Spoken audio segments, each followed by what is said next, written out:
दर्शकवृन्द नमस्कार। कार्यक्रम स्वस्थ जीवनको अर्को नयाँ श्रृङ्खलामा यहाँलाई हार्दिक स्वागत छ। नेपाल सरकार स्वास्थ्य तथा जनसङ्ख्या मन्त्रालय, राष्ट्रिय स्वास्थ्य शिक्षा सूचना तथा सञ्चार केन्द्र र नेपाल टेलिभिजन बीचमा सहकार्य भई निर्माण एवं प्रसारण हुने यो कार्यक्रममा हामी तपाईँ हाम्रै स्वास्थ्यसँग सम्बन्धित विभिन्न विषयमा कुराकानी गर्ने गर्छौँ, समस्याका समाधान खोज्ने गर्छौँ अनि नेपाल सरकारले चालेका कदमहरूको समीक्षा गर्छौँ र कतै कमजोरी भएको छ भने खबरदारी पनि गर्छौँ, राम्रा कामको प्रशंसा पनि गर्छौँ। हामीले यो कार्यक्रम हरेक दिन प्रस्तुत गर्ने गरेका छौँ। तपाईँले जुन च्यानलमा हेरिरहनु भएको छ त्यो च्यानलमा यही समयमा, अर्थात् यो कार्यक्रम नेपाल टेलिभिजनका 3वटा च्यानलमा प्रसारण हुने गर्छ। एनटिभी प्लस, एनटिभी कोहलपुर अनि एनटिभी ढारीबाट। जे होस्, दैनिक रूपमा हामी 1 घण्टा यो कार्यक्रम लिएर आउने गर्छौँ। समृद्ध नेपाल सुखी नेपालीको साझा अवधारणा हामीले पछिल्लो समयमा सङ्गालिरहेका छौँ। त यो साझा अवधारणा त्यतिखेर मात्रै पुरा हुन्छ जतिखेर हामीले स्वास्थ्य सेवा प्रत्याभूति गर्न पाउँछौँ, अर्थात् हरेक नागरिकले स्वास्थ्य सेवा पाएपछि मात्रै त्यो अवधारणा पुरा हुन सक्छ। समृद्धि विकास त्यसपछि मात्रै आउँछन्। हो, यसै कुरालाई मध्यनजर गरेर नेपालको संविधानमै स्वास्थ्यलाई मौलिक हकको रूपमा व्यवस्था गरिएको छ। यसबाट कति महत्त्व छ स्वास्थ्यको भन्ने पक्कै पनि बुझिन्छ। त्यसमाथि पनि कोरोना भाइरसले सिङ्गो संसारलाई नै आक्रमण गरेको यो परिवेशमा, यो परिस्थितिमा त स्वास्थ्यको महत्त्व झन् धेरै बढेको छ। त्यसैले समय सापेक्ष यस्ता कार्यक्रमहरू प्रस्तुत गर्ने क्रममा, यस्ता अभियानहरू सुरु गर्ने क्रममा नेपाल टेलिभिजनले यो अभियान सुरु गरेको हो, जसका 3वटा च्यानलबाट यो कार्यक्रम प्रसारण हुने गर्छ। आउनुहोस् आजका विषयतिर लागौँ।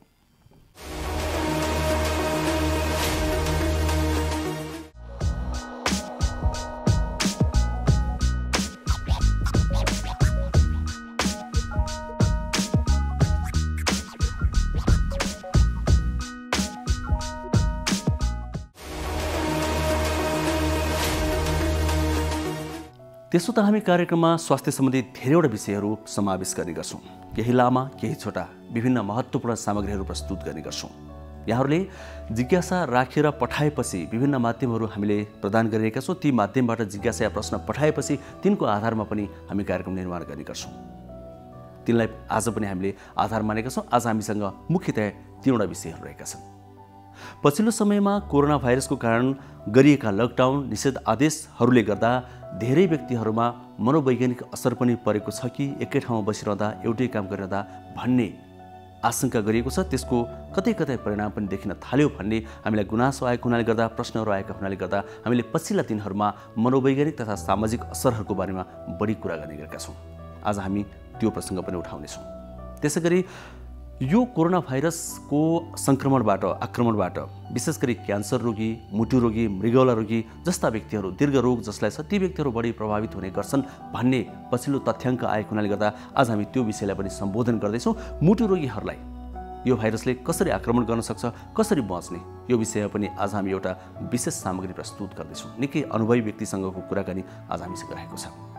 त्यसै गरी काठमाडौँको टेकु अस्पतालमा कोरोना भाइरस सङ्क्रमित व्यक्तिहरूलाई नै उपचार गरिरहेकी एकजना नर्सको अनुभव पनि आज हामी प्रस्तुत गर्दैछौँ। पक्कै पनि यो अनुभव हामी धेरैको लागि प्रेरणाको स्रोत बन्न सक्छ। हामी सुरुवातमा भने सामाजिक तथा मनोवैज्ञानिक असरको बारेमा हामीले तयार पारेको एउटा सामग्री प्रस्तुत गर्दैछौँ। असरहरू कस्ता कस्ता छन् अहिले पछिल्लो समयमा, हामीले तिनबाट कसरी बच्ने, यदि बचिएन भने पछि के हुन सक्छ, यी सबै कुरा समेटेर हामीले एउटा विशेष सामग्री तयार पारेका छौँ। कोरोना भाइरस कोभिड-19 सङ्क्रमणले समाजको विभिन्न पक्षमा प्रभाव पारेको छ। कतिपय मानिसलाई यसले आर्थिक विपन्न मात्र बनाएको छैन, मनोवैज्ञानिक रूपमा समेत कमजोर बनाएको छ।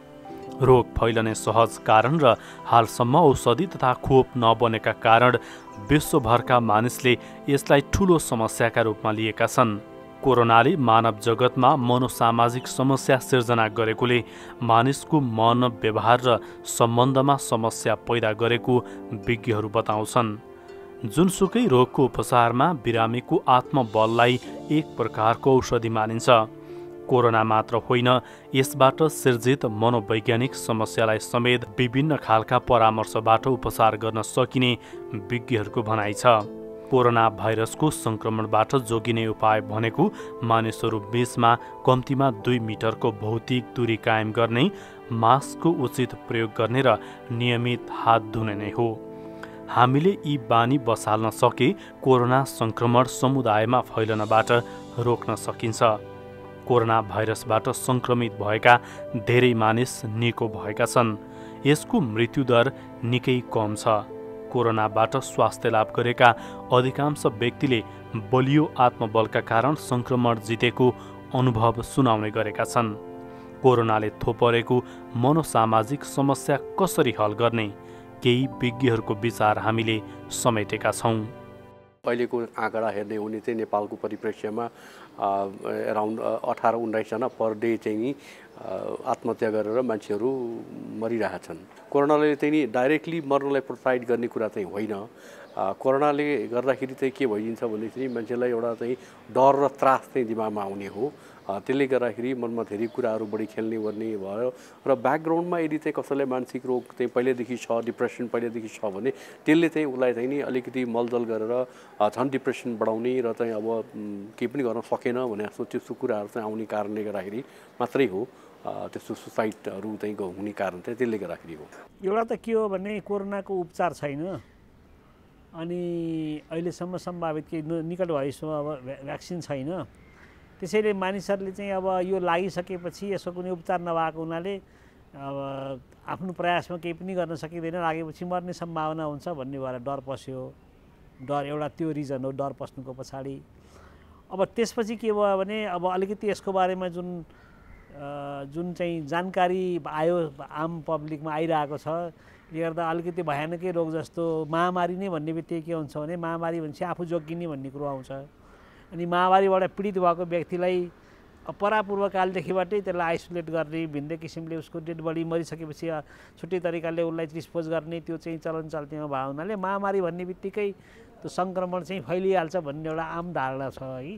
त यसको यो केसको उसमा त्यति धेरै गर्नुपर्छ जस्तो मलाई लाग्दैन। अब सबैभन्दा पहिला त चाहिँ यो अब विज्ञहरूले भनिसक्नु भएको छ होइन, धेरै कम मात्रामा मात्रै पीडित सङ्क्रमण भएको धेरै कम मात्रामा मान्छेमा गम्भीर हुन्छन् र त्यो गम्भीर भएको मध्ये केहीमा मात्रै मृत्युको खतरा हुन्छ।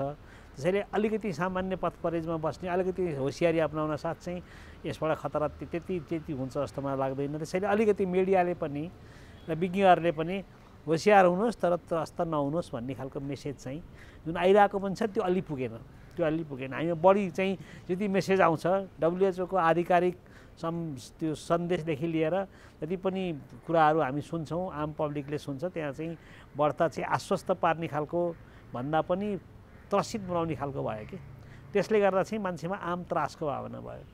समय सधैँ एकनाश रहँदैन। प्राकृतिक प्रकोप, महामारी जस्ता भवितव्यमा हामी कसैको नियन्त्रण हुँदैन। यसको रोकथाम सावधानी हाम्रो व्यवहारमा निर्भर गर्दछ। आफूमा सकारात्मक भावना जगाउने र हरेक रातपछि उज्यालो दिन आउँछ भन्ने विश्वास जगाउने क्षमता हामी भित्र नै हुन्छ। यसलाई हामीले निरन्तर खोज्ने र सकारात्मक बन्ने प्रयास गर्नुपर्दछ। हरेक जीवन उत्तिकै अमूल्य छ। हरेकलाई बाँच्ने र बचाउने अधिकार र कर्तव्य हामीमा छ। त्यसैले नै तपाईँ हामी कोरोना विरुद्धको लडाईँमा एकबद्ध छौँ। अहिलेको यो कठिन परिस्थितिमा एक अर्कालाई खुलेर मद्दत गर्न अनुरोध गर्दछु। मद्दत गर्ने, मानवता देखाउने अवसर पनि सधैँ आउँदैन। आवश्यक परामर्श र औषधि गर्न मद्दत गर्नुहोस्। यो महामारीले धेरै सामाजिक मानसिक समस्याहरू ल्याउन सक्ने कुरा हामी नकार्न सक्दैनौँ। जति छिटो हामीले यो कोरोना महामारीको रोकथाम गर्न जरुरी छ। कोरोनालाई छिटो रोकथामका लागि जनस्वास्थ्यका 3 उपायहरू SMS, एक व्यक्ति र अर्को व्यक्ति बीच कम्तीमा 2 मिटर टाढा बसौँ, बाहिर निस्कँदा अनिवार्य रूपले मास्कको उचित प्रयोग गरौँ र बेला बेलामा 20 सेकेन्डसम्म साबुन पानीले हात धोऊ। आफूलाई चाहिँ उपयोगी सामग्रीहरू पढ्न र बाँड्न या हेर्न पनि सक्नुहुन्छ र आफूलाई अनुपयोगी हुने सामग्रीहरू जस्तै सामाजिक सञ्जालमा आइरहेका हुन सक्छन्, विभिन्न न्युजहरू हुन सक्लान्। त्यसले चाहिँ आफ्नो माइन्डलाई चाहिँ धेरै डिस्टर्ब गर्ने गर्छ कि त्यसले गर्दा त्यस्ता कुराहरूबाट अलिकति टाढा चाहिँ रहने, मैले अघि नै भनिहालेँ, आफूलाई मनपर्ने व्यक्तिहरू र विशेष गरी परिवार र छिमेकीहरूसँग तपाईँले कुराकानी गर्न सक्नुहुन्छ र कहिलेकाहीँ त तपाईँले इभेन सँगैको छिमेकीकोमा यसो के छ कसो छ भनेर यसो कुराकानी गर्ने पाटो पनि हुनसक्छ। त्यसकारण यो समयमा चाहिँ तपाईँ हामीले चाहिँ इभेन सक्नुहुन्छ भने एक्सर्साइज गर्ने, योगा गर्ने जस्ता कुराहरू पनि गर्न सक्नुहुन्छ। कम्तीमा पनि 2 मिनट जति भए पनि आफूलाई शून्यतामा लगेर एकदमै शान्त बनाउने, तपाईँको आत्मालाई एकदम शान्त बनाउने प्रयास गर्नु पनि इम्पोर्टेन्ट हुनसक्छ। बिहान पखको यो झुल्केको घाममा भाइटामिन डी पाइन्छ होइन, त्यसमा एकैछिन बस्ने अनि चिया पानी केही खाँदै हुनुहुन्छ भने एकदम तपाईँ त्यस समयमै रहने कि त्यो कुराले पनि तपाईँलाई चाहिँ सहयोगी भूमिका चाहिँ खेल्छ। र सबैभन्दा इम्पोर्टेन्ट भनेकै अहिले चाहिँ मानसिक स्वास्थ्यकै तपाईँले चाहिँ स्वस्थताको विषयमा चाहिँ हेर्नु नै महत्त्वपूर्ण हो। कतै हाम्रो विचारहरू चाहिँ अचुनित विचारहरू आफैमा त आइरहेका छैनन्, त्यस्ता विचारले कतै आफैलाई नै समस्या त ग्रस्त बनाएका छैनन् भन्ने कुराहरूलाई पनि याद गर्नुपर्ने चाहिँ हुन्छ। किनभने आफैमा आएका विभिन्न विचारहरूले चाहिँ अस्वस्थ बनाउने गर्छन्। अर्को कुरा चाहिँ यो चिन्ता आदि इत्यादिसँग चाहिँ जुझ्नको लागि चाहिँ हामीले विभिन्न आफूलाई हानिकारक विषयहरू पनि अपनाइरहेका हुन सक्छन्, जस्तै रक्सी सेवन अथवा ड्रग्स होइन, चुरोट आदि इत्यादि के त्यस्तो चाहिँ सेवनहरू बढी हुँदाखेरि चाहिँ तपाईँको स्वास्थ्य मात्र होइन, मानसिक स्वास्थ्य मात्र होइन कि सामाजिक रूपमा आध्यात्मिक रूपमा पनि तपाईँलाई धेरै क्षति हुने हुँदाखेरि चाहिँ यस्तो विषयलाई पनि याद गर्नु चाहिँ आवश्यकता छ। अहिलेको निम्ति देशमा विश्वव्यापी फैलिरहेको कोभिड-19 को कारणले गर्दा हामी सबै एक किसिमले त्रासमा पनि छौँ र सचेतनाको सुरुवात पनि धेरै मात्रामा भएको चाहिँ मैले पनि देखिरहेको छु। यसमा विशेष गरी मैले आफूले सचेत हुने भनेको चाहिँ नियमित रूपमा सरसफाइमा मैले विशेष ध्यान दिएको छु। म लगायत मेरो परिवारलाई म त्यही गराउँछु। हामी सबैले जानिसकेको कुरा र गरिरहेको कुरा भनेको साबुन पानीले नियमित रूपमा हात धुने, सरसफाइ गर्ने, हाक्छिउँ आइहाल्यो भने पनि हातले मुख छोपेर हाक्छिउँ गर्ने अथवा यसरी हाक्छिउँ गर्ने, यो किसिमका कुराहरू, नाक मुखमा हात नलगिहाल्ने, बाहिर कतै हामीलाई निस्किहाल्नु पर्यो भने पनि अलिकति डिस्टेन्स मेन्टेन गरेर मात्रै निस्किने। अहिले सरकारले गर्नुभएको निषेधाज्ञाको विषयमा त हामी सबै नागरिकहरू सचेत नै छौँ। त्यसले गर्दा कतिपय बिरामी भएको व्यक्तिसँग हामी पर बस्ने अथवा कोही बिरामी छ भने उसको नजिकै नजाने अथवा बिरामीले पनि आफ्नो बिरामी लुकाउने, हामीले सहयोग नगर्ने, यस्ता किसिमको कार्यहरू गर्नु उपयुक्त हुँदैन। किनभने बिरामी कोही पनि छ भने उहाँसँग डक्टरसँग कसरी परामर्श लिन सकिन्छ अथवा आफूले के सहयोग गर्न सकिन्छ भन्ने विषयमा पनि अलिकति सचेत हुनु आवश्यक छ र हामीले सकेको सहयोग नै गर्नुपर्छ। किनभने अहिले हाम्रो नेपालको कन्टेक्स्टमा धेरै व्यक्तिहरू चाहिँ मरिहाल्ने अथवा आत्तिहाल्ने, ला कोरोना भयो भने चाहिँ भागिहाल्नुपर्छ, पर भइहाल्नुपर्छ भन्ने किसिमको कुरामा विशेष जोड दिइरहनु भएको छ। त्यसले गर्दा चाहिँ हामी पर भाग्नु हुँदैन, सकेको आफूले सहयोग गर्नुपर्छ, तर के भने अलिकति दूरी कायम गरेर। कार्यक्रम स्वस्थ जीवन यहाँहरूले टेलिभिजनका यी पर्दाहरूमा मात्रै होइन, सामाजिक सञ्जालहरू मार्फत पनि हेर्न सक्नुहुन्छ। हामीले बारम्बार भन्दै आएको कुरा हो। हामीले यसका लागि युट्युबमा पनि हाम्रा कार्यक्रम अपलोड गर्ने गरेका छौँ। नेपाल टेलिभिजनको मोबाइल एप्लिकेसनमा पनि यहाँले हेर्न सक्नुहुन्छ, वेबसाइटमा पनि हेर्न सक्नुहुन्छ। हामीले ती माध्यमहरूको बारेमा स्क्रिनमा बेला बेला देखाइरहेका छौँ। आउनुहोस् आजको अर्को विषयतिर लागौँ। हामीले सुरुवातमा पनि भन्यौँ कि यो कोरोना भाइरसले मुटु रोगी, मृगला रोगी, क्यान्सर पीडित व्यक्तिहरू जस्ता दीर्घ रोगीहरूलाई बढी आक्रमण गर्छ भनेर WHO ले पनि भन्दै आएको छ। त्यसो भए मुटु रोगीहरूले कसरी बच्ने, मुटु रोगीहरूले यो बेलामा कसरी सावधानी अपनाउने, कुनै समस्या भइहाल्यो भने के गर्ने, अस्पताल गइहाल्ने अवस्था त अहिले छैन, त्यसमा के गर्ने त, सबभन्दा पहिला कसरी बच्ने, यो विषयमा हामीले एउटा विशेष सामग्री तयार पारेका छौँ। यसका लागि हामीसँग मुटु रोग विशेषज्ञ डाक्टर रत्नमणि गजुरेल हुनुहुन्छ। उहाँसँगको कुराकानीमा आधारित एउटा सामग्री अब हामी प्रस्तुत गर्दैछौँ। विश्व स्वास्थ्य सङ्गठनले 60 वर्ष उमेर कटेका ज्येष्ठ नागरिक र दीर्घ रोगी जस्तै मुटुका रोगी, उच्च रक्तचाप, मधुमेह, श्वास प्रश्वास आदिका बिरामी कोरोनाको उच्च जोखिमको समूहमा राखेको छ। कोरोना सङ्क्रमणका कारण खास गरी मुटु, मृगौला तथा क्यान्सर जस्ता दीर्घ रोगका बिरामीहरू प्रत्यक्ष मारमा परेका छन्, जसमध्ये मुटुका रोगी अझ उच्च जोखिममा पर्छन्। उनीहरूमा रोग प्रतिरोधात्मक शक्ति कम हुने भएकोले कोरोना संक्रमणको उच्च जोखिममा पर्ने चिकित्सकहरू बताउँछन्। कोरोना संक्रमणका कारण मुटु रोगीको मुटु फेल भएर मृत्यु हुन सक्ने विज्ञहरूको भनाइ छ। कोरोना भाइरसले मुटुको मांसपेशीलाई कमजोर बनाउँछ। मुटु रोगीमा रोग प्रतिरोधात्मक क्षमता कम भएकोले समस्या बढाउने जोखिम उत्तिकै हुन्छ। मुटु रोगी कोरोनाको संक्रमणबाट बच्न कसरी सतर्कता अपनाउने, यही विषयमा हामीले मुटु रोग विशेषज्ञ डाक्टर रत्नमणि गजुरेलसँग संवाद गरेका छौँ।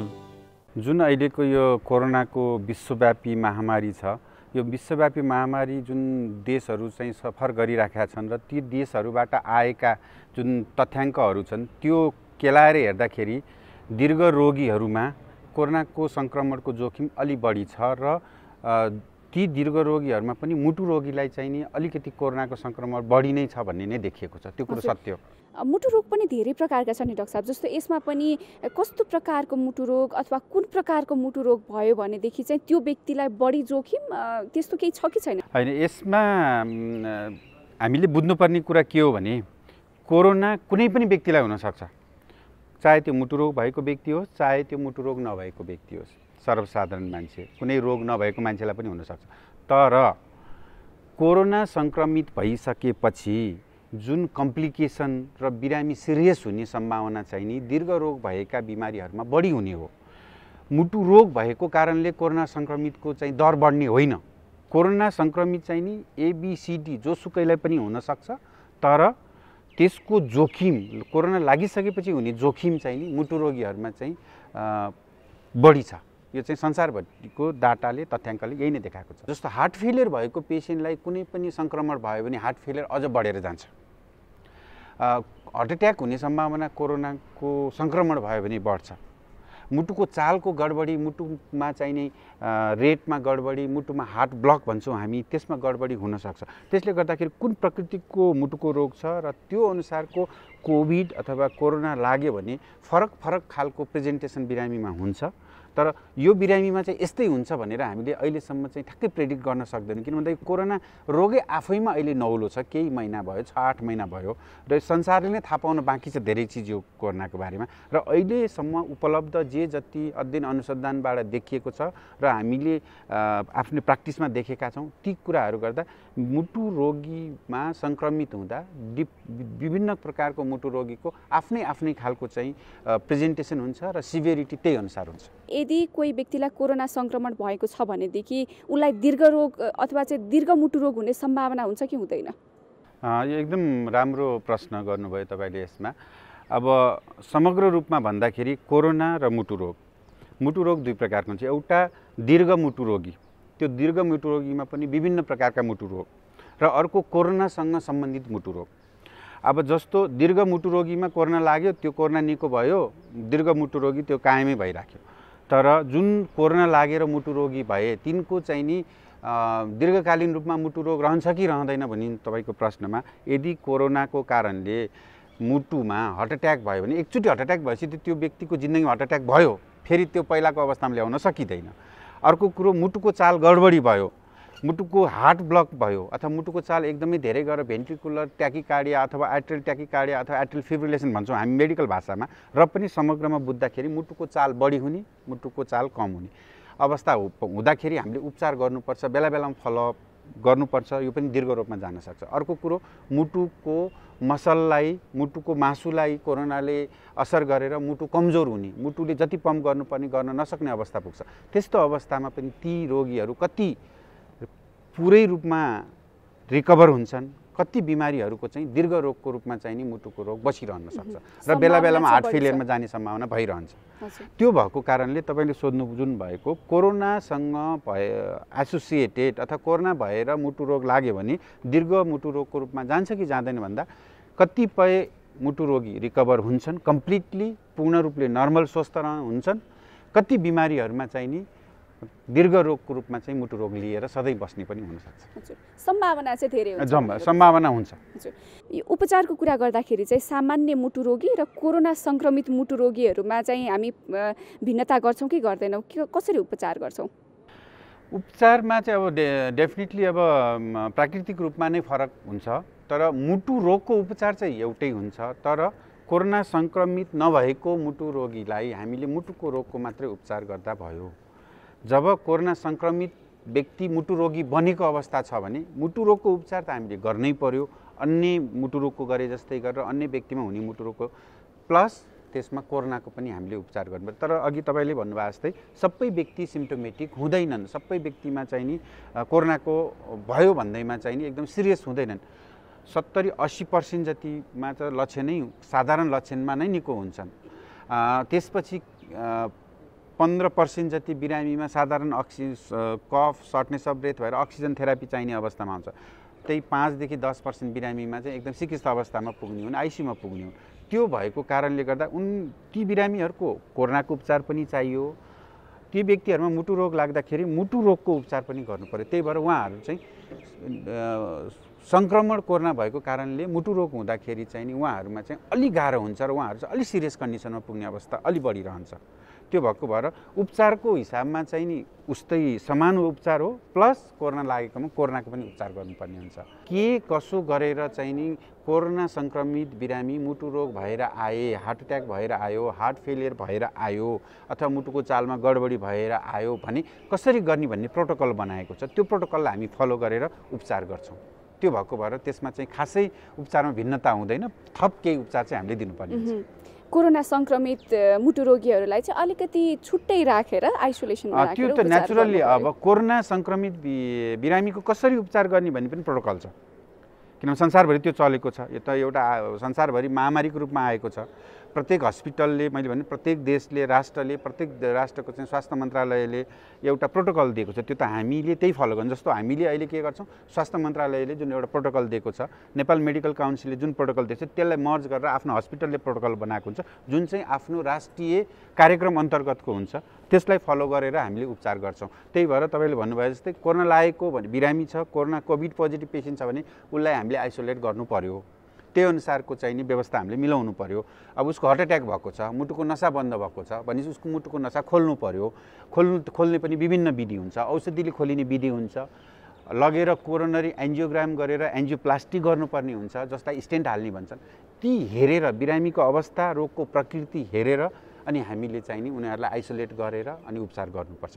र उपचार गर्दाखेरि चाहिँ कोरोना भएको मुटुका बिरामीलाई हामीले युनिभर्सल प्रिकसन जुन एउटा रिकमेन्ड गरेको छ नि, कसरी चाहिँ नि सङ्क्रमण चाहिँ नि आफू हुनबाट जोगिने, आफूले चाहिँ नि सङ्क्रमण अरूलाई हुनबाट कसरी जोगिने भन्ने पनि हामीलाई प्रोटोकल छ। त्यो प्रोटोकललाई हामीले फलो गरेर बिरामीको उपचार गर्छौँ र उपचार गर्ने तरिकामा फरक पर्दैन। कस्तो प्रकारको समस्या आयो भनेदेखि चाहिँ त्यो बेलामा अब तुरुन्त अस्पताल जानुपर्छ, सम्पर्क गर्नुपर्छ भनेर सम्झिनु, त्यो नन इमर्जेन्सी र इमर्जेन्सी कन्डिसनको बारेमा भनिदिनु। यदि चाहिँ नि छाती दुख्यो, स्याँ भयो, मुटु ढकढक गर्यो, मुटुको चाल एकदमै धेरै भयो, अनि त्यसपछि रिङ्गटाहरू लाग्ने अथवा मुटुसँग सम्बन्धित यो लक्षण हो है भनेर बिरामीले आफूले चाहिँ अनुभव गरेको अवस्थामा चाहिँ होम आइसोलेसनमा बसिराख्नु हुँदैन। त्यस्तो अवस्थामा चाहिँ नजिकको अस्पतालमा अथवा स्वास्थ्य संस्थामा अथवा मेडिकल प्रोफेसनलसँग चाहिँ सल्लाह लिनुपर्छ।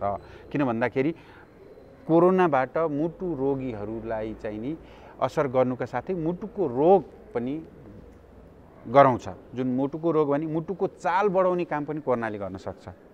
मुटुको अघि भने नि मैले विभिन्न टाइपको एरेथिमिया भन्छौँ हामी, त्यो गर्न सक्छ। मुटुको चाहिँ नि चाल घटाउने, हार्ट ब्लकमा लाने काम पनि कोरोनाले गर्न सक्छ। हार्ट एट्याक पनि कोरोनाले गराउन सक्छ। जुन चाहिँ कोरोनरी आर्टरी भन्छौँ, मुटुमा रक्त सञ्चार गर्ने धमनी हुन्छ, त्यसमा भएको एथेरोस्क्लेरोटिक प्लाक भन्छौँ हामी, त्यसलाई रप्चर गरेर त्यो नसा बन्द भएर हार्ट एट्याक पनि दिन सक्छ। अनि मुटु वरिपरि चाहिँ नि पानी जमाउन सक्छ। मुटुको जुन पम्प गर्ने फङ्सन, मुटुको मासु कमजोर गराएर मुटुले पम्प कम गराउन सक्छ र मान्छे हार्ट फेलियरमा जान सक्छ। त्यतिखेर चाहिँ स्याँ बढी आउने, खोकी लाग्ने, सुत्नै नसक्ने, सास फुल्ने त्यस्तो हुनसक्छ। यदि त्यस्ता खालका लक्षणहरू भएमा चाहिँ होम आइसोलेसन बसे पनि तुरुन्त नजिकको स्वास्थ्य संस्था अथवा मुटु रोगसँग सम्बन्धित डाक्टरहरू अथवा स्वास्थ्य कर्मीसँग परामर्श लिनुपर्छ। एउटा व्यक्तिलाई मसँग मुटु रोग छ कि छैन भनेर थाहा पाउने आधारहरू के छन् डाक्टर साहब? यदि परिवारमा आफ्ना नजिकका ब्लड रिलेटिभ, प्राइमेरी रिलेटिभ बुवा आमालाई मुटुको रोग छ भने आफ्ना दाजुभाइ दिदीबहिनी कसैलाई मुटुको रोग छ भने, समस्या छ भने हुनसक्छ। त्यही भएर मुटुको रोग मलाई पनि छ कि भनेर जाँच्नु पर्ने हुन्छ। जस्तो ब्लड प्रेसर, त्यसलाई पनि एउटा मुटुकै रोगको पार्टमा राखिन्छ। अर्को हार्ट एट्याक, कति कुराहरू वंशानुबाट पनि आउँछ। त्यो भएर आफ्नो कुल वंशमा अथवा आफ्ना नियर प्राइमरी रिलेटिभ्सहरूमा, परिवारका सदस्यहरूमा मुटुको रोग छ भने त्यो व्यक्तिले आफू लक्षण नभए पनि मुटुको रोग हुनसक्छ भन्ने हिसाबले चेकअप गर्नुपर्छ।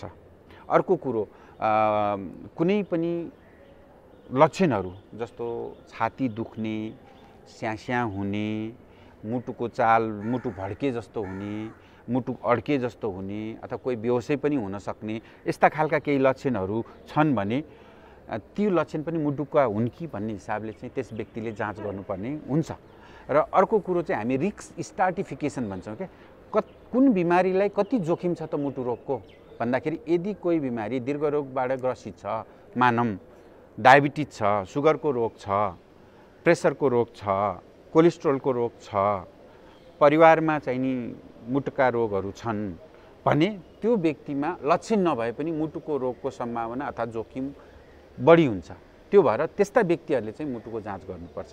र सामान्य अवस्थामा कुनै पनि लक्षण नभएको अवस्था छ भने 40-45 वर्ष कटेपछि छोरा मान्छेमा, छोरी मान्छेमा चाहिँ मुटुको चाहिँ चेकअप गर्नु चाहिँ राम्रो हुन्छ। महिला र पुरुषको कुरा गर्दाखेरि तुलनात्मक रूपमा महिलाहरूलाई चाहिँ पुरुषहरूको तुलनामा कम मुटु रोग लाग्छ भन्ने खालका कुराहरू पनि आउँछन्। यसमा कतिको सत्यता छ? होइन, त्यसमा सत्यता छ। किन भन्दा संसारभरि भएका विभिन्न अध्ययन अनुसन्धानले के देखाएको छ भने यो मुटु रोगहरू पुरुषहरूमा चाहिँ ज्यादा छ महिलाहरूमा भन्दा। त्यो पुरुषको बाई डिफल्ट उनीहरू मुटु रोगबाट अलि बढी सङ्क्रमित हुने सम्भावना बढिरहन्छ। र महिलाहरू किन चाहिँ नि प्रोटेक्टेड भए त, त्यसबाट किन बचे त भन्दाखेरि महिलाहरूमा जुन यो नर्मल्ली महिनामा हुने साइकल हुन्छ त्यसमा हार्मोनल चेन्जेसहरू हुन्छ। त्यो हार्मोनल चेन्जेसहरू हुँदाखेरि चाहिँ जुन ओस्ट्रोजिन भन्ने जुन हार्मोन हुन्छ त्यसले चाहिँ महिलाहरूमा केही रूपले चाहिँ मुटुको रोगको लागि, स्पेसल्ली कोरोनरी आर्टरी डिजिजको लागि चाहिँ नि प्रोटेक्ट गर्छ अथवा त्यसले केही चाहिँ नि सुरक्षा दिन्छ भन्ने स्टडीले प्रुभ गरेको छ। सोसियल हिसाबले पनि फिमेलहरू आर मोर टलरेन्ट हुन्छन्। अलिकति उहाँहरूले चाहिँ अलिकति धेरै कुराहरूलाई चाहिँ फलो गर्छन् जस्तो लाग्छ। सायद त्यो पनि होला। एक त उहाँहरूको जेन्डरको कारणले, अर्को चाहिँ नि उहाँहरूको हार्मोनल कारणले, अर्को महिलाहरूको स्वभावको कारणले, यी विभिन्न कारणले गर्दाखेरि चाहिँ नि पुरुषभन्दा महिलाहरूमा चाहिँ नि मुटु रोग कम हुने चाहिँ पक्का हो। तर त्यो भनेर बस्ने अवस्था चाहिँ छैन। अहिलेको यो ग्लोबलाइजेसनको उसमा महिलाहरूमा पनि मुटु रोगको चाहिँ नि जोखिम एकदम बढ्दै गएको छ। त्यो के हो भन्दा खानपान, आहार विहार, जुन अघि मैले पुरुषको कुरामा गरेको थिएँ नि, यो कुराहरू महिलाहरूमा पनि अलिकति पहिलाका जस्ता अलि डिसिप्लिन महिला अलि भएनन् कि। र यो डायबिटिज, यो प्रेसरको बिमारी, कोलेस्ट्रोल, यो पनि महिलाहरूमा पनि बढ्दैछ। त्यही भएर अहिले एकदमै यङ उमेरका 30 वर्षका, 25 वर्षका, 28 वर्षका, 32 वर्षका महिलाहरू पनि हार्ट एट्याक भएर हाम्रो अस्पतालहरूमा आएका छन्, हामीले उपचार गरेका छौँ। त्यही भएर इन जेनरल भन्दा डाटामा संसारभरिमा महिलाहरूमा कम हो, तर महिलाहरू पनि जोखिम चाहिँ बढ्दैछ अहिलेको हाम्रो खानपान र रहनसहनको कारणले गर्दा।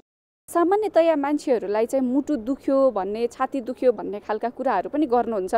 त्यो छाती दुखेको सबै चाहिँ मुटु सम्बन्धी समस्या हुन सक्ला या अन्य कुनै समस्या पनि हुन सक्ला? ठ्याक्कै कहाँनिर दुख्छ डाक्टर साहब? यो पनि एकदमै राम्रो प्रश्न गर्नुभयो तपाईँले। जुन छाती दुख्यो भन्ने बित्तिकै सबै मुटुकै हुन्छ भन्ने छैन। छाती दुख्ने विभिन्न कारणहरू छन्। अब त्यसलाई समग्र भन्दा एउटा मुटु त भयो, तर म त्यसलाई अलि पछि भन्छु।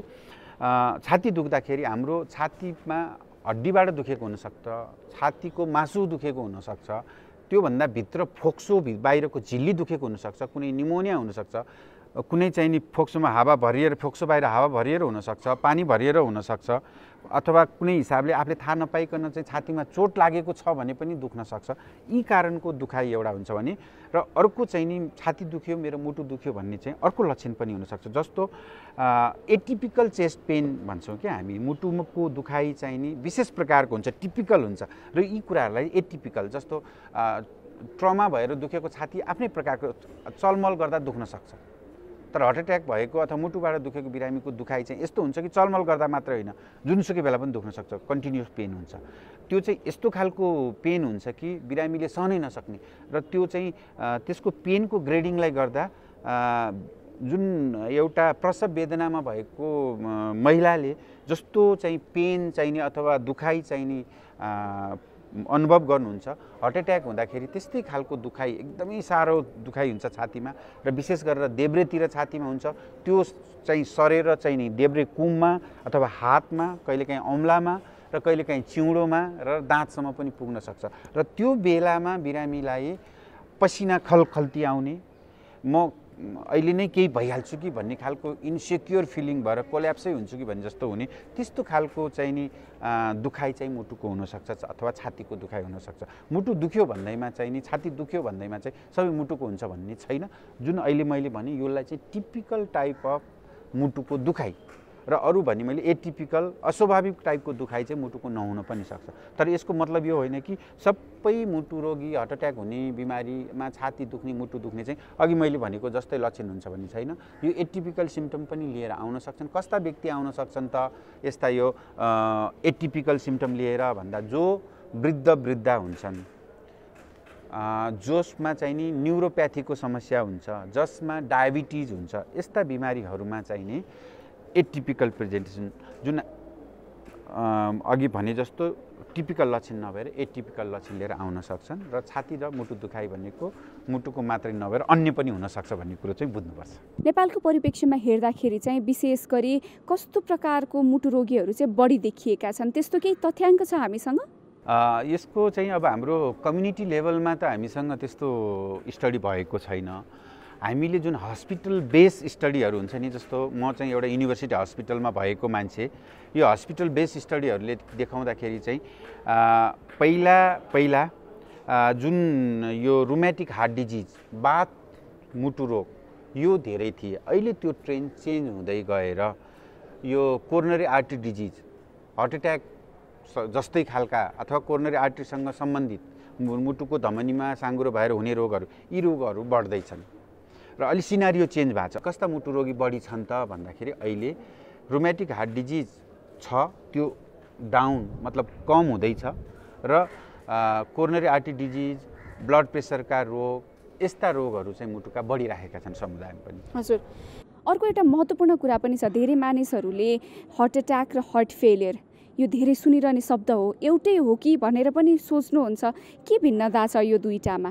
एकदमै तपाईँले राम्रो कुरा गर्नुभयो। हार्ट एट्याक भन्नु र हार्ट फेलियर भन्नु फरक कुरा हो।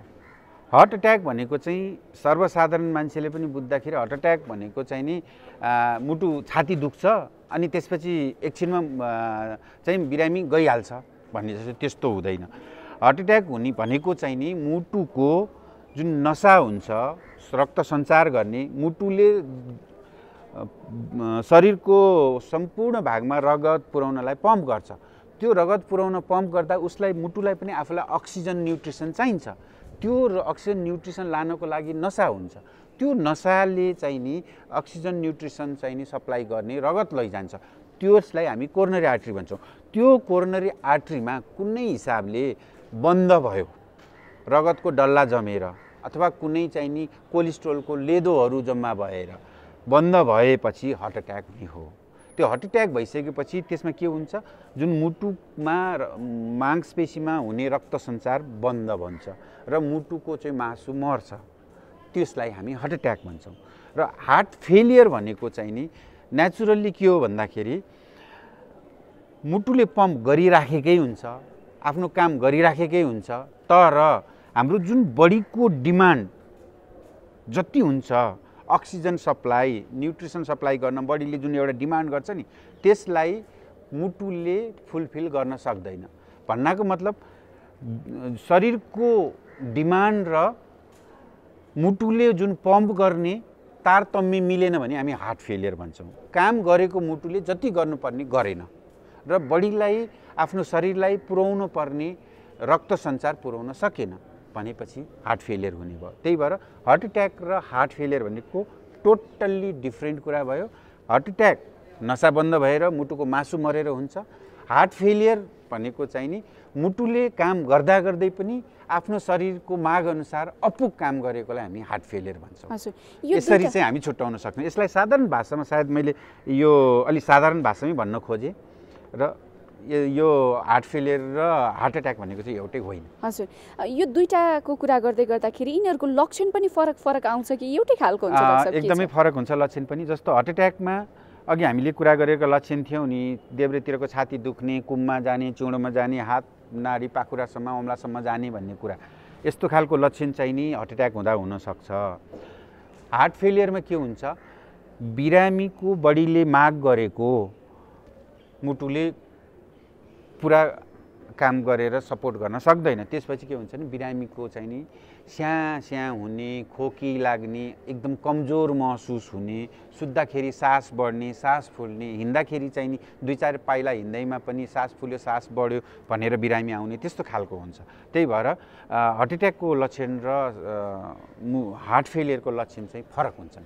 कोलेस्टेरोल र मुटु रोगीहरूको सम्बन्ध चाहिँ एकदमै गाढा हुन्छ भनेर भन्छन् नि, कोलेस्ट्रोल र मुटु रोगीहरूको सम्बन्ध के छ? के हुन्छ कोलेस्ट्रोल बढ्यो भनेदेखि?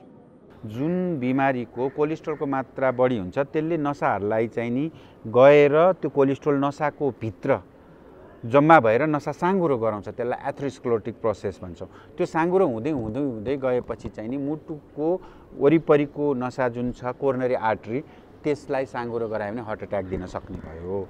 त्यस्तै गरेर हात गोडा अन्य शरीरका अन्य भागका नसाहरूमा पनि त्यसै गरेर कोलेस्ट्रोलको लेदोहरू जम्मा, त्यसलाई हामी प्लाक पनि भन्छौँ, एथेरोस्क्लेरोटिक प्लाक, त्यो जम्मा भइसकेपछि यो हात गोडा खुट्टाहरूको नसाहरूमा पनि रक्त सञ्चार अपुग हुनसक्छ साँगुरो भएर।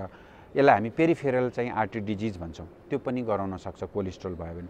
अर्को कुरो चाहिँ के हुन्छ भन्दाखेरि जसरी चाहिँ यो दिमागमा रगत लाने कोरोनरी के अरे क्यारोटिड आर्टरी भन्छौँ हामी, क्यारोटिड आर्टरी अथवा दिमागभित्रका नसाहरूमा पनि यदि कोलेस्ट्रोलहरू जम्मा भएर साँगुरो भएर रक्त सञ्चार भएन भने प्यारालाइसिस हुने, स्ट्रोक हुने सम्भावना रहन्छ। त्यही भएर कोलेस्ट्रोल र मुटु रोग, कोलेस्ट्रोल र ओभरअल भन्दा कार्डियोभास्कुलर डिजिज भन्छौँ, जसमा मुटु र मुटुबाट निस्किने नसाहरूलाई चाहिँ यसले प्रत्यक्ष असर पार्छ र नसाहरूमा साँगुरो गराएर विभिन्न हार्ट एट्याक गराउने सम्भावना, पेरिफेरल आर्टरी डिजिज भएर हात गोडामा चाहिँ समस्या हुने र स्ट्रोक भएर चाहिँ प्यारालाइसिस गराउने सम्भावना चाहिँ रहन्छ। यो कोलेस्ट्रोल चाहिँ शरीरमा कम गराउनु पर्यो, त्यसो भएदेखि बढी हुनु भएन।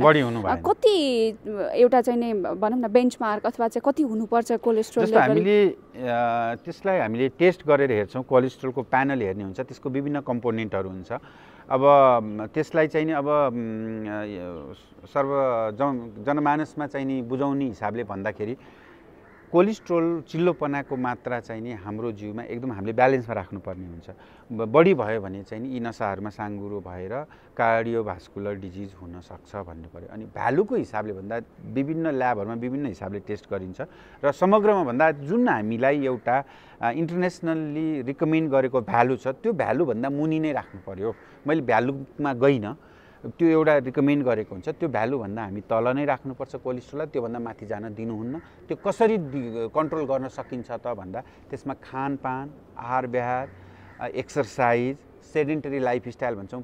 पहिलाको भन्दा अहिले प्रत्येक व्यक्ति चाहिँ नि अल्छी हुँदै गएको छ भन्छु मैले। सेडेन्टरी लाइफस्टाइल, एक्सर्साइज गर्दैनन्। पहिला चाहिँ गाउँघरमा काम गरिन्थ्यो, एक्सर्साइज हुन्थ्यो, बडीमा जिउलाई अलिकति परिश्रम हुन्थ्यो, त्यो हिसाबले त्यो खालको चाहिँ एक्सर्साइज हुँदैन। त्यही भएर एक्सर्साइज गर्ने, खानपिन राम्रो गर्ने, यसले हेल्दी डाइट स्पेसल्ली फ्रुट्सहरू र भेजिटेबल, ग्रिन लिफी भेजिटेबल्सहरू, फ्रेस भेजिटेबल्सहरू बढी खाने गऱ्यो भने हामीले कोलेस्ट्रोललाई चाहिँ नि कन्ट्रोलमा ल्याउन सक्छौँ।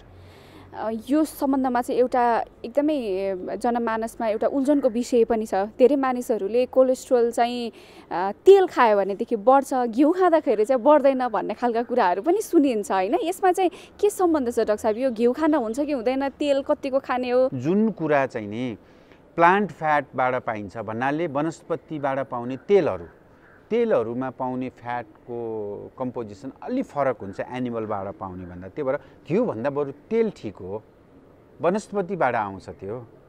त्यही भएको भएर जुन एउटा कोलेस्ट्रोलको हिसाबमा तेल र घिउलाई जोडेर हेर्दा दुवै चिज अधिक मात्रामा खानको लागि ठिक होइन।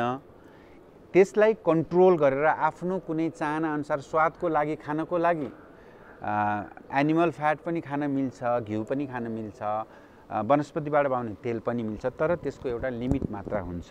त्यसले मेडिकल साइन्सले यतिसम्म लिमिटमा खान मिल्छ भनेको हुन्छ। र यदि कोही व्यक्ति साँच्चै नै कोलेस्ट्रोलको बिरामी हो भने उसले चाहिँ त्यसमा सजग हुनै पर्छ।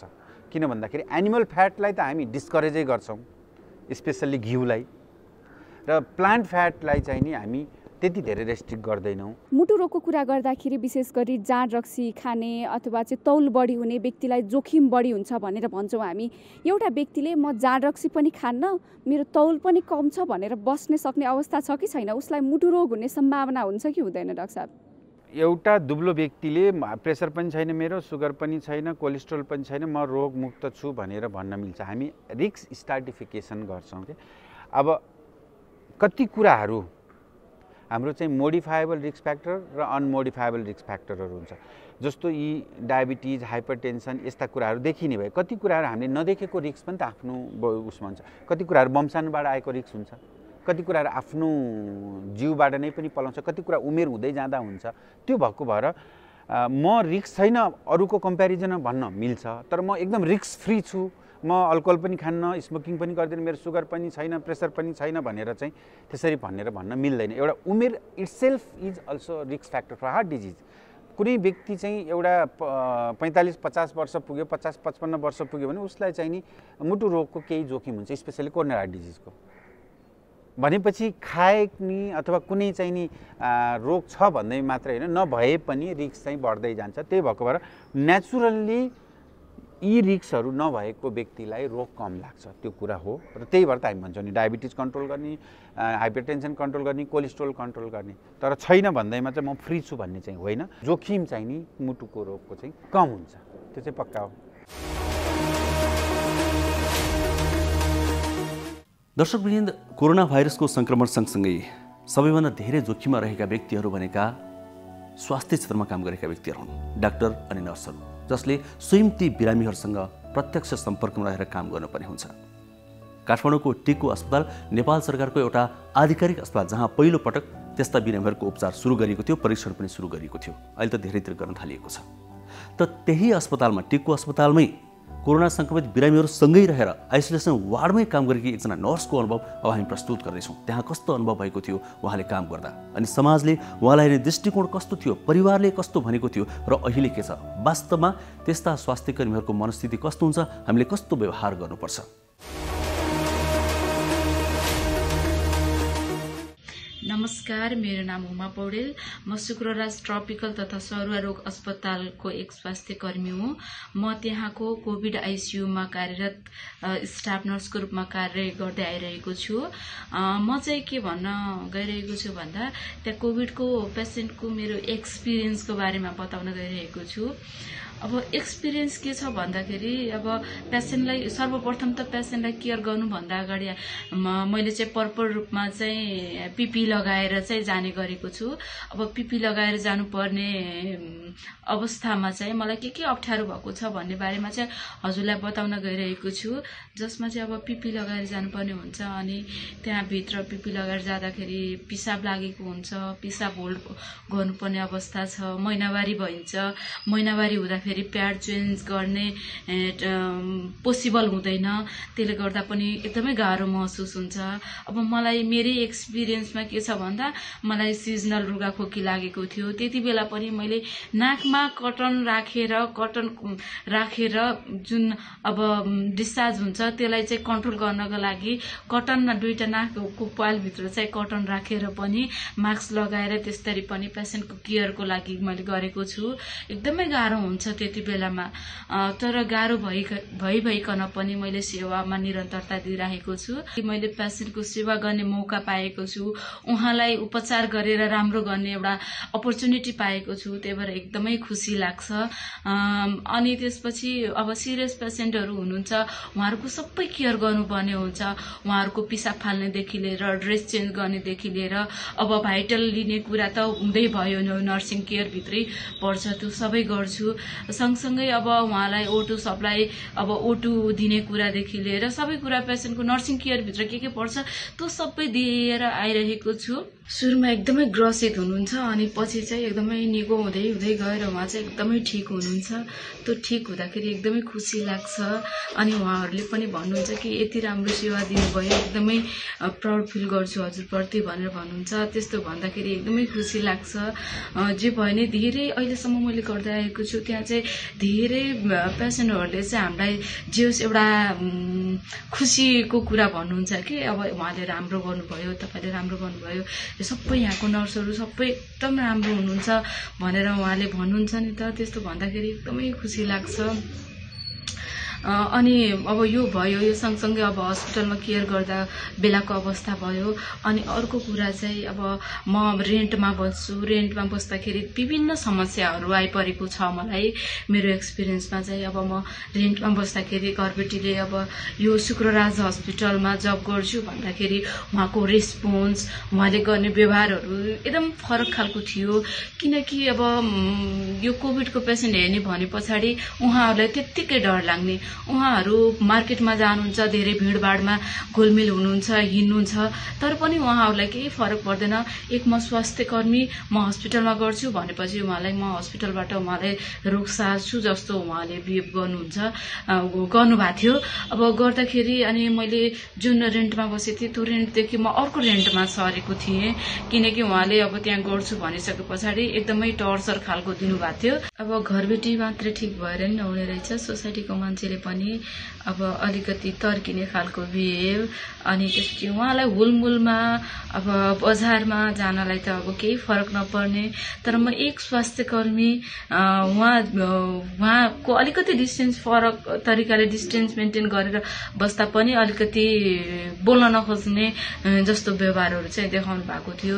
एकदमै नराम्रो लागेको थियो। सकेसम्म मैले उहाँहरूलाई चाहिँ काउन्सिलिङ गर्न चाहिँ कोसिस गरेको थिएँ। काउन्सिलिङ गर्दा चाहिँ जहाँसम्म चाहिँ अलिकति बुझ्नु भएको हो कि जस्तो चाहिँ पाएको थिएँ। त्यही पनि अब केही न केही व्यवहारहरू चाहिँ देखिरहेको थियो। त्यसले गर्दा चाहिँ म अब हस्पिटललाई कुरा गरेर क्वारेन्टाइनमा बस्छु भनेर यहाँ क्वारेन्टाइनमा बस्न लागेको छु। अब क्वारेन्टाइनमा बस्दाखेरि चाहिँ धेरै सहज भएको छ। अब खानेदेखि लिएर सबै कुरा अब राम्रै छ, हस्पिटलले राम्रो व्यवस्था गर्नुभएको छ। अनि त्यसले गर्दा खुसी लागिरहेको छ। अनि अब लास्टमा के भन्न चाहन्छु भने मैले चाहिँ सर्वप्रथम बुढाबुढी बच्चा बच्ची हुनुहुन्छ, सकेसम्म घरदेखि बाहिर ननिकाल्नु होला। अलिकति स्ट्रङ मान्छे, यङ मान्छे चाहिँ अब सामान लिन परिहाल्यो भने पनि प्रपर रूपमा मास्क लगाएर मात्रै जानु होला। अनि गइसके पछाडि आएपछि राम्रोसँग ह्यान्ड वासिङ गर्नु होला भन्न चाहन्छु। अनि अब यसमा चाहिँ अब मेन यो कोभिड-19 चाहिँ स्पेसल्ली बुढापाका पहिलेदेखि दीर्घरोगी हुनुहुन्छ नि, उहाँहरूलाई चाहिँ धेरै ग्रसित पार्न सक्छ। र हामी चाहिँ अब जुन यङ मान्छे छौँ, हामीलाई चाहिँ जहाँसम्म केही हदसम्म चाहिँ उहाँहरूलाई भन्दा चाहिँ त्यति असर चाहिँ गरेको हुँदैन। असर गरे पनि जस केयर गऱ्यौँ भने चाहिँ हामी चाहिँ बच्न सक्छौँ। अनि यो कोभिड-19 चाहिँ अब आफ्नो इम्युनिटीमा पनि डिपेन्ड हुने रहेछ।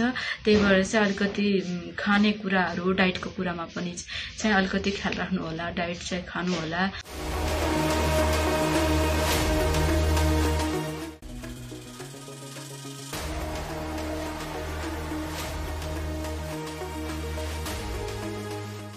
कार्यक्रम स्वस्थ जीवन हरेक दिन एनटिभी प्लसबाट बिहान 7 बजेदेखि 8 बजेसम्म र पुनः साँझ 5 देखि 6 बजेसम्म एनटिभी कोहलपुरबाट दिउँसो 1 देखि 2 बजेसम्म र एनटिभी इटहरीबाट दिउँसो 2 देखि 3 बजेसम्म प्रसारण हुने गरेको छ।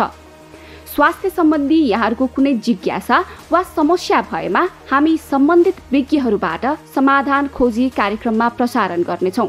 हामीलाई सम्पर्क गर्ने माध्यमहरू यस प्रकार छन्: फोन, एसएमएस तथा भाइबरको लागि 9843 52 93 97, email swasthjivan@ntv.org.np।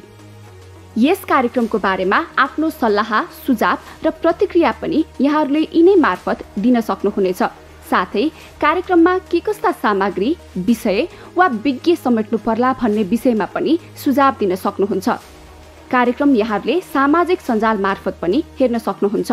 YouTube Nepal television, mobile application Nepal television, Facebook facebook.com/neptv2041। नमस्कार, म डाक्टर प्रदीप गिमाली नेपाल स्वास्थ्य अनुसन्धान परिषदको कार्यकारी प्रमुख हिसाबले बोल्दैछु कि अहिलेको महामारीको अवस्थामा कुनै पनि भ्याक्सिन अथवा ड्रगहरू यसको उपचारको लागि अथवा प्रिभेन्सनको लागि चाहिँ फाइनल भएको नभएको अवस्थामा अहिले जुन नेपाल सरकार स्वास्थ्य मन्त्रालयले तयार गरेको छ जनस्वास्थ्यका मापदण्डहरू त्यसमा मुख्यतः तीनटा कुराहरू छन्। त्यो भनेको एउटा सोशल डिस्टेन्सिङ, भौतिक दूरी, पहिला सामाजिक दूरी भनिन्थ्यो, त्यसपछि गएर मास्कको उचित प्रयोग, विभिन्न खालका मास्कहरू छन्, र त्यसपछि सेनिटाइजर अथवा सेनिटाइजेसन भन्दाखेरि यी तीनटा कुराहरू अनिवार्य रूपमा चाहिँ पब्लिकले पालना गर्नुपर्छ भनिएको छ। यो जनस्वास्थ्यको मापदण्ड हो र त्यो प्रयोग भएन भने चाहिँ यसको कानुनी चाहिँ तपाईँको दायरामा आउनुपर्छ भनिएको छ। र यही क्रममा स्वास्थ्य मन्त्रालयको रिक्वेस्टमा नेपाल स्वास्थ्य अनुसन्धान परिषदले काठमाडौँभित्रका विभिन्न सङ्घ संस्थाहरू, त्यसपछि गएर चाहिँ तपाईँको पब्लिक प्लेसेसहरू अथवा सपिङ मल होइन बस स्ट्यान्ड लगायतका ठाउँहरू चाहिँ गएर हामीले विभिन्न ठाउँमा चाहिँ अध्ययन गऱ्यौँ काठमाडौँमा एनएचआरसीको लिडरसिपमा। र त्यहाँ हामीले अध्ययन गर्दा के देखियो भने सामाजिक दूरीको अवस्था हेऱ्यौँ, मास्कको चाहिँ प्रयोग कस्तो छ भनेर हेऱ्यौँ, र त्यसै सेनिटाइजेसनको अवस्था कस्तो छ भने त्यसमा के देखेको छ भने जम्मा हामीले चाहिँ लिएका चाहिँ 45 डाटामध्ये होइन 72% चाहिँ तपाईँको मानिसहरूले मास्क लगाउनुहुन्छ भनेको अर्थ 27.समथिङले मास्क लगाएको छैन, 28% भनौँ होइन, मास्क लगाएको छैन। त्यस्तै गरी चाहिँ तपाईँको सेनिटाइजको स्थिति हेर्दाखेरि 60% चाहिँ हात सेनिटाइजेसन गरेको छ हरेकचोटि काममा भन्ने देखिएको छ। र सोसल डिस्टेन्सिङको हामी कुरा गऱ्यौँ, सामाजिक दूरी भौतिक दूरीको कुरा गऱ्यौँ। भौतिक दूरीको कुरा गर्दाखेरि हामीले भौतिक दूरीको त 2 मिटरको बिचमा हुनुपर्छ भनिएको छ, अवस्थामा जाँदाखेरि चाहिँ त्यो चाहिँ ग्याप राखिएको छ होइन, तर प्रयोग गरेको मान्छे एकदम थोरै देखियो कि तपाईँको चाहिँ गएर 31% मान्छेहरूमा मात्र चाहिँ तपाईँको चाहिँ गएर भौतिक दूरीको उचित प्रयोग गरेको देखियो। र अहिलेको जस्तो महामारीको अवस्थामा मैले यहाँलाई पनि भने prevention is better than cure भन्ने कुरा चाहिँलाई आत्मसात गर्नु चाहिँ जरुर देखिन्छ। र यसरी चाहिँ तपाईँको चाहिँ गएर हामीले यसलाई पालन नगर्दाखेरि रोगहरू चाहिँ हामीले घरमै बस्न निम्ताएका हुन्छौँ। र हरेकचोटि चाहिँ अब के बुझ्नु पऱ्यो भने हरेक व्यक्तिले मसँग कोही नजिक आउँदैछ भने त्यो मान्छे 2 मिटर बिचमा छ कि छैन, ग्यापमा बस्नुहोस् भन्ने चाहिँ भन्नु पऱ्यो, माइन्ड गर्नु भएन आउनुले पनि। र मास्कको उचित प्रयोग गर्नुपर्छ भनेर सम्झाउनु पऱ्यो, गर्न लगाउनु पऱ्यो, भन्नु पऱ्यो, हरेक व्यक्तिको दायित्व। र सेनिटाइजेसन विषयमा चाहिँ हामी सचेत हुनु पऱ्यो। गर्दाखेरि के भन्नु पर्ने, अर्कोलाई पनि कोरोना लागिसकेको छ, मलाई लाग्न सक्छ भनेर त्यो खालको चाहिँ तपाईँको चाहिँ मापदण्ड फलो गऱ्यो भने हामीलाई कोरोना लाग्ने सम्भावना अत्यन्त न्यून हुन्छ। त्यस कारणले गर्दा यो औषधि भ्याक्सिनको लागि पछि कुद्नु पर्दैन र जनस्वास्थ्यको मापदण्ड फलो गरौँ। र यसमै भलाइ छ, यता डाक्टरको नाताले, यता रिसर्चरको नाताले, रिसर्चबाट पनि देखिएको छ होइन, तपाईँको चाहिँ तथ्यले पनि भनेको कुरा भन्दाखेरि यहाँहरूलाई यो आग्रह गर्न चाहन्छु नेपाल स्वास्थ्य अनुसन्धान परिषदको तर्फबाट र एउटा व्यक्तिगत डाक्टरको तर्फबाट। धन्यवाद। स्वास्थ्य सम्बन्धी महत्त्वपूर्ण नम्बरहरू। स्वास्थ्य सम्बन्धी कुनै पनि जानकारी र सहयोगका लागि स्वास्थ्य तथा जनसङ्ख्या मन्त्रालयका हटलाइन नम्बरहरू 1115 र 1133 वा मोबाइल नम्बर 985112 55839। एम्बुलेन्स सेवाको लागि 102 र 112। वैदेशिक रोजगारीको क्रममा स्वास्थ्यमा समस्या भएमा अन्य सहयोग वा जानकारी आवश्यक परेमा श्रम रोजगार तथा सामाजिक सुरक्षा मन्त्रालयको हटलाइन नम्बर 1141। शान्ति सुरक्षा र अन्य सहयोगका लागि नेपाल प्रहरीको नम्बर 100। सशस्त्र प्रहरी बलको नम्बर 1114।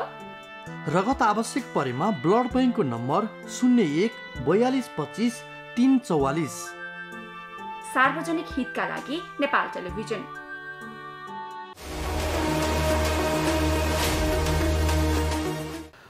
हजुर, कार्यक्रमको समय 1 घण्टा हो, यो सकिन आँटेको छ। अब हामी एकैछिनमा बिदा माग्छौँ। हामीले बारम्बार भन्दै आएका छौँ, यहाँहरूका सल्लाह प्रतिक्रिया सुझाव हाम्रा मार्गदर्शक बन्ने छन्। यहाँहरूका प्रश्न या जिज्ञासा छन् भने स्वास्थ्य सम्बन्धी तिनलाई हामी सम्बोधन गर्नेछौँ, तिनकै आधारमा कार्यक्रम निर्माण गर्नेछौँ। त्यसका लागि हामीलाई विभिन्न माध्यम प्रयोग गर्ने यहाँले प्रश्नहरू राख्न सक्नुहुन्छ, जिज्ञासा राख्न सक्नुहुन्छ। हामीलाई इमेल गर्न सक्नुहुन्छ, हामीलाई टेलिफोन गर्न सक्नुहुन्छ, SMS गर्न सक्नुहुन्छ, भाइबर मार्फत जोडिन सक्नुहुन्छ। विभिन्न माध्यमहरू हामीले स्क्रिनमा देखाइरहेका छौँ। अनि हाम्रो यो कार्यक्रम सामाजिक सञ्जालहरू मार्फत पनि हेर्न सक्नुहुन्छ, हामीले यो पनि भनिरहेका छौँ। यी सञ्जाल मार्फत नै पनि हामीलाई प्रश्न या प्रतिक्रिया पनि दिन सक्नुहुन्छ। हामी फेरि पनि भन्छौँ, जुन हामीले सधैँभरि भन्ने गरेका छौँ, सुरक्षित रहौँ, लापरवाही नगरौँ। धेरै आत्तिनु त पर्दैन, डराउनु त पर्दैन, तर पनि हामीले लापरवाही नगरिकन सुरक्षित भने हुनैपर्छ। आफूले जानेका कुरा व्यवहारमा उतार्यौँ मात्रै भने पनि धेरै समस्याको समाधान त्यहीँबाट सुरु हुन्छ। स्वस्थ जीवन आजको लागि यही सकिन्छ। भोलि फेरि आउँछौँ आजकै समयमा। हामी सबैजनालाई बिदा दिनुहोस्। हस्त, नमस्ते।